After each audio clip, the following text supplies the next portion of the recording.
আসসালামু আলাইকুম প্রিয় দর্শক, আজ আপনাদের শোনাব হযরত ইব্রাহিম আলাইহিসসালামের জীবনের 3টি অলৌকিক কাহিনী। একদিন হযরত ইব্রাহিম আলাইহিসসালাম আল্লাহর আদেশে সিরিয়ার পথে যাত্রা শুরু করলেন। দীর্ঘ ভ্রমণের পরে তিনি পা রাখলেন অচেনা এক রাজ্যে। সেই রাজ্যের নাম হাজানা ওয়াজা। সেখানে তিনি দেখতে পেলেন দলে দলে মানুষ সুসজ্জিত হয়ে একদিকেই ছুটে চলছে। হযরত ইব্রাহিম আলাইহিসসালাম কৌতূহলে এক ব্যক্তিকে জিজ্ঞাসা করলেন, কি হয়েছে এখানে? উত্তরে সেই লোকটি বলল, এই রাজ্যের একমাত্র কন্যা সারা খাতুন গত 7 দিন ধরে নিজের পাত্র নির্বাচন করবেন বলে সভা আহ্বান করছেন। এখনও তিনি কাউকে পছন্দ করেননি। প্রতিদিন হাজার হাজার লোক এই সভায় আসে, কিন্তু এখনও কেউ তার মন জয় করতে পারেনি। এই কথা শুনে হযরত ইব্রাহিম আলাইহিসসালামের অন্তরে ইচ্ছা জাগলো। তিনিও মনে মনে ভাবতে লাগলেন তিনি এই সভায় উপস্থিত হবেন। আর তখনই সাথে সাথে আল্লাহর পক্ষ থেকে ওহী নাজিল হলো, হে ইব্রাহিম, তুমি সেই সভায় উপস্থিত হও, এই রাজকন্যাকেই আমি তোমার সঙ্গিনী বানাবো।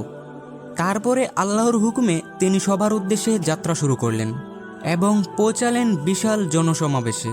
সেখানে তিনি পৌঁছে দেখতে পেলেন এত ভিড় ছিল যে সামনের সারিতে দূরের কথা, মাঝেও তিনি স্থান পেলেন না।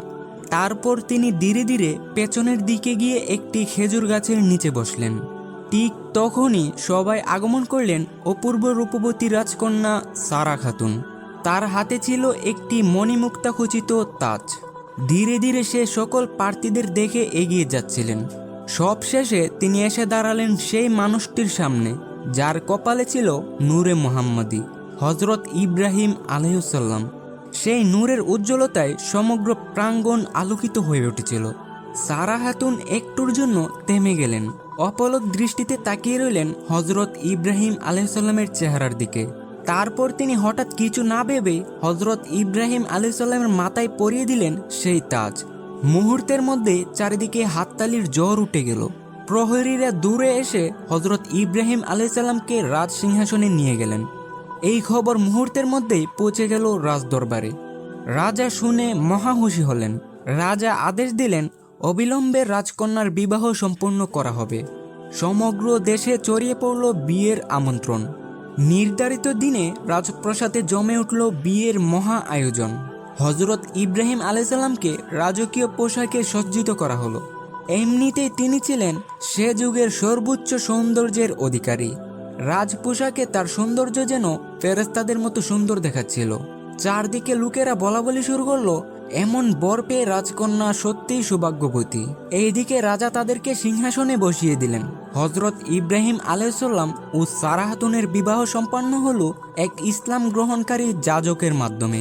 রাজ্যে আনন্দের ঢেউ বইতে লাগলো। তার কিছুদিন পর আল্লাহর পক্ষ থেকে ফেরেশতা জিবরাইল আলাইহিসসালাম আগমন করলেন। হযরত জিবরাইল আলাইহিসসালাম বললেন, হে আল্লাহর নবী, আপনাকে সিরিয়ায় যাত্রা করার নির্দেশ দেওয়া হয়েছে। এই ঘটনার পরে হযরত ইব্রাহিম আলাইহিসসালাম রাজাকে সবকিছু খুলে বললেন। হযরত ইব্রাহিম আলাইহিসসালাম বললেন, আমি কোনো সাধারণ মানুষ নই, আমি নবুয়ত প্রাপ্ত একজন আল্লাহর রাসূল। আমার কাজ আল্লাহর দ্বীন প্রচার করা। এই কথা শুনে রাজা অবাক হলেও হযরত ইব্রাহিম আলাইহিসসালামকে সম্মান দেখিয়ে তাকে বিদায় দিলেন। হযরত ইব্রাহিম আলাইহিসসালাম তার স্ত্রী ও 2 প্রহরী সাথে নিয়ে রওনা দিলেন সিরিয়ার দিকে। যাত্রাপথে তারা প্রথমে পৌঁছালেন মিশরের সীমান্তে। পথচারীদের কাছ থেকে তারা জানতে পারলেন মিশরের রাজা অত্যন্ত দুশ্চরিত্র। সে সুন্দরী নারীদের ছিনিয়ে নিয়ে যায়, ধন সম্পদ লুট করে নেয়। পথচারীরা বলল, হে আল্লাহর নবী, আপনি মিশর এড়িয়ে চলুন। তখন হযরত ইব্রাহিম আলাইহিসসালাম চিন্তিত হলেন। তিনি আল্লাহর কাছে দোয়া করলেন, হে আল্লাহ, আপনি আমাকে সঠিক রাস্তা দেখান, আপনি তো সবকিছু জানেন। সঙ্গে সঙ্গে হযরত জিবরাইল আলাইহিসসালামের মাধ্যমে ওহী এলো, তুমি মিশর দিয়ে যাও, ভয় পেও না, আমি তোমার সঙ্গে আছি।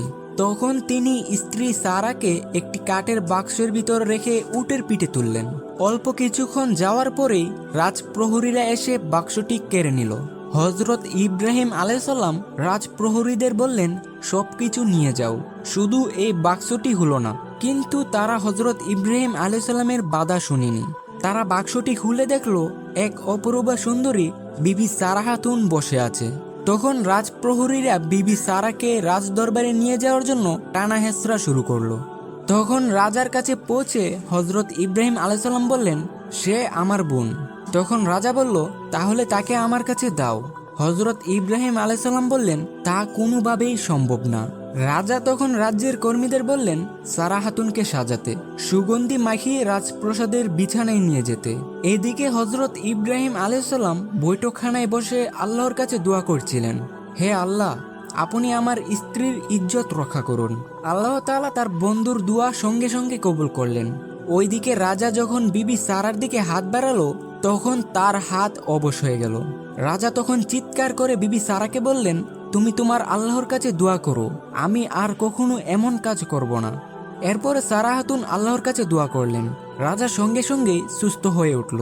কিন্তু রাজা আবার আগ্রহ প্রকাশ করলো। এবার তার পা মাটির নিচে ঢুকে গেল। রাজা এবার বয়ে কান্না শুরু করলো। বিবি সারা তখন বলল, আমি আর দোয়া করব না। আমার স্বামী আল্লাহর নবী, তার কাছেই আপনি যান, সে আল্লাহর কাছে দোয়া করবে। রাজা এবার লজ্জায় কাতর হয়ে হজরত ইব্রাহিম আলাইসাল্লামের কাছে দোয়া চাইল। কেঁদে কেঁদে বলল, আপনি আল্লাহর কাছে দোয়া করুন, আমাকে আল্লাহ যেন ক্ষমা করেন। তখন হজরত ইব্রাহিম আলাইসাল্লাম 2 রাকাত নামাজ পড়ে দোয়া করলেন। রাজা সুস্থ হয়ে উঠল। এবার রাজা বুঝল এ কোনো সাধারণ মানুষ নয়। এরপর রাজা কৃতজ্ঞতা প্রকাশ করে বলল, হে আল্লাহর নবী, আপনাদের আমি কি উপহার দিতে পারি? তারপরে রাজা হজরত হাজেরা আলাইসাল্লামকে উপহার দিল এবং বলল, এ হলো আমার শ্রেষ্ঠ নারী, তাকে আমি আপনার হস্তে দান করছি। এই হজরত হাজেরা আলাইসাল্লাম ছিলেন সেই মহান নারী যার গর্ভে হজরত ইসমাইল আলাইসাল্লাম জন্মগ্রহণ করেছিলেন, যার মাধ্যমে জমজম কূপের ইতিহাস সৃষ্টি হয়েছিল এবং যার বংশে জন্ম নিয়েছিলেন আমাদের প্রিয় নবী হজরত মুহাম্মদ সাল্লাল্লাহু আলাইহি ওয়াসাল্লাম। হজরত ইব্রাহিম আলাইসাল্লাম রাজাকে বললেন, আমি বিদায় নিতে চাই, তবে এর আগে জনগণকে দ্বীনের দাওয়াত দিতে চাই। রাজা তখন সম্মতি দিলেন এবং বললেন, আমি একটি জনসমাবেশের আয়োজন করব, সেখানে আপনি দ্বীনের দাওয়াত করুন। নির্ধারিত দিনে জনসমাবেশে হজরত ইব্রাহিম আলাইসাল্লাম দ্বীনের উপর নসিহত করলেন। এই নসিহত শুনে সবাই কেঁদে ফেলল, সবাই ঈমান গ্রহণ করল।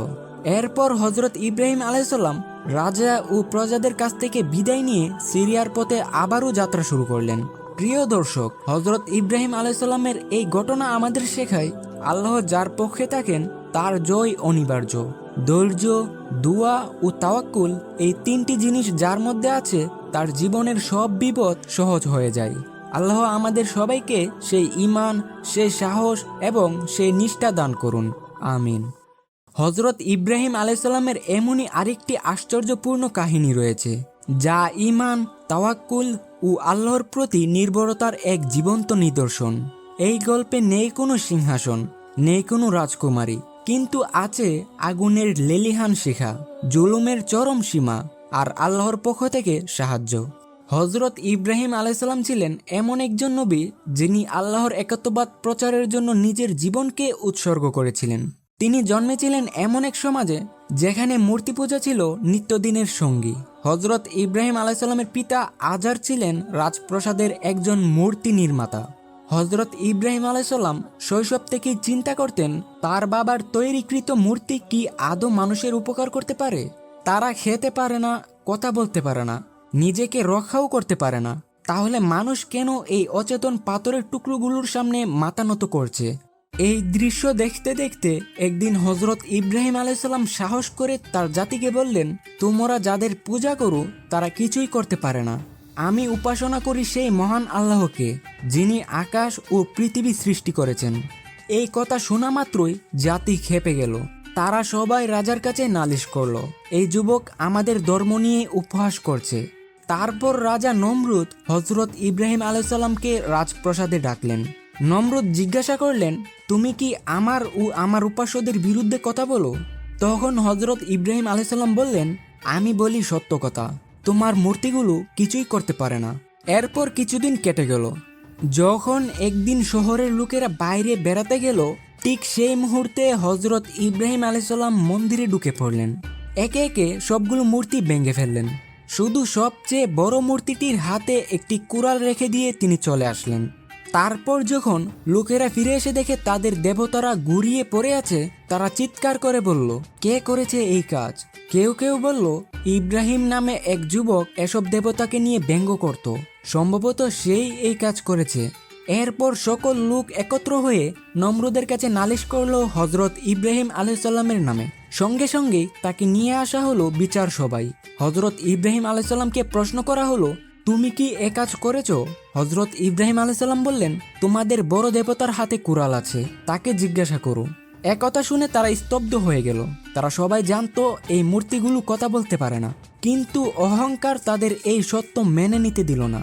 তারা হজরত ইব্রাহিম আলাইসাল্লামকে ধমক দিয়ে বলল, এই যুবককে আগুনে ফেলে দাও, তার ঈমান সহ জলে পুড়ে ছাই হয়ে যাবে। এরপরে নমরুদের বাহিনী এক বিশাল অগ্নিকুণ্ড তৈরি করলো। আগুন এতই প্রজ্বলিত ছিল যে কাছাকাছি যাওয়া পর্যন্ত সম্ভব ছিল না। তারা এক বিশাল মশাল তৈরি করলেন, যাতে হজরত ইব্রাহিম আলাইসাল্লামকে দূর থেকে ছুঁড়ে ফেলা যায়। সবাই আগুনের দিকে এক নিঃশ্বাসে চেয়ে আছে। সেই মুহূর্তে হজরত জিব্রাইল আলাইসাল্লাম এসে বললেন, হে আল্লাহর নবী, চাইলে আমি আপনাকে রক্ষা করতে পারি। হজরত ইব্রাহিম আলাইসাল্লাম বললেন, আমার জন্য আল্লাহই যথেষ্ট। তখন জিব্রাইল আলাইসাল্লাম সঙ্গে সঙ্গে আল্লাহর কাছে গিয়ে বললেন, সে আপনার সাহায্য চাই। এরপরে আল্লাহ তাআলা আগুনকে আদেশ করলেন, হে আগুন, তুমি হয়ে যাও ইব্রাহিমের জন্য শীতল ও নিরাপদ। হজরত ইব্রাহিম আলাইসাল্লামকে অগ্নিকুণ্ডে নিক্ষেপ করার পর সবাই চমকে উঠল। কোথাও আগুনের জ্বলন্ত রূপ নেই, বরং দেখা গেল হজরত ইব্রাহিম আলাইসাল্লাম বসে আছেন এক শীতল বাগানের মতো পরিবেশে। আগুন তার গায়ে স্পর্শ পর্যন্ত করতে পারেনি, তার চুল পর্যন্ত পুড়ে যায়নি।